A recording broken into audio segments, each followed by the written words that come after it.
Hello, my name is David, and for today's presentation, we're going to discuss two companies that offer excellent work life balance and terrible work life balance. This is very important because, on average, an employee would spend about 90,000 hours at work through its career, his or her career. Um, the first company I want to start off with is Nike. Nike is an excellent company that showcases incredible work life balance. Nike provides for its employees tuition assistance, sabbatical retreats, and fitness discounts. This is very important for anyone, and I find it very important if my work was to offer this because I'm currently enrolled in school and I mainly work to be able to pay for my tuition, to be able to pay for my gym membership. This is very important because I know the stress and struggles that I have to go through to achieve these goals. Now, any assistance from anybody, especially work, is going to lessen the burden. It's going to make me a happier employee and a more productive employee. Other than these three issues, Nike has a few other points that it offers to its employees. It offers employees an opportunity to spend time with top notch athletes. This is very good for the morale. It also gives the employees a story to tell back home. This creates an excitement of working at Nike, and they look forward to working at Nike every day after day, hoping to meet another athlete or have another story to tell. Other than the opportunity to meet top notch athletes, Nike offers a space within the campus for employees to meditate. This is also important because meditation reduces stress by 28%. So after a long day's work, you can go relax, meditate, and reduce your stress. This will not burn you out. One of the main issues a lot of employees have with companies that are not work life balance is that they feel burnt out. Nike provides a sabbatical retreat where employees can meditate and reduce their stress. Other than this, Nike has a program in place where they give employees certain Fridays off so they could go spend it with their families, go spend it with their kids, can go to the beach and do stuff they normally will not be able to do, working a full schedule from Monday to Friday.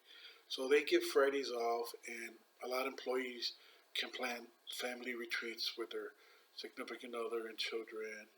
And this creates a very exciting lifestyle where they look forward to having the weekend off to enjoy it. And also, they enjoy it to the point where they look forward to coming back to work on Monday and repeating the cycle. It draws them back to the company and they're excited to work for the company. Other than these programs, Nike also supports your dreams. What I mean by this is if there's an issue that you're struggling with financially or maybe even physically, Nike has an HR program that can help you achieve your dream. If you need financial assistance or maybe a surgery of some kind, everything needs to be brought to H&R and H&R will give the final approval. But if they find it where they could actually help, they do support their employees with their dreams or goals. This is very helpful because sometimes all a person needs is a little support. Now, on the flip side, we have a company that is terrible to work with. This is Kraft Heinz, and I was kind of disappointed to hear about this because I buy Heinz ketchup. I use Heinz ketchup for many years, and now that I found out that they're the absolute worst company to work for, I'm having second thoughts about using their products again. Um, they're absolute worst according to their employees. There's at least 97 employees that were interviewed and have given them D ratings, F ratings, pretty much the worst ratings possible to receive. Their number one complaint was long hours. There is no work-life existence, and it's extremely low pay. So every employee that had something to say negative was they feel unappreciative and they feel like they're burnt out after a year or two of working there. The main reason is because their schedule fluctuates. It's not consistent, and they expect the employee to be on call, so whenever they're needed. So they can't plan a life outside of work. They pretty much their work is their life, and that's why they feel like that they're being abused or taken advantage of.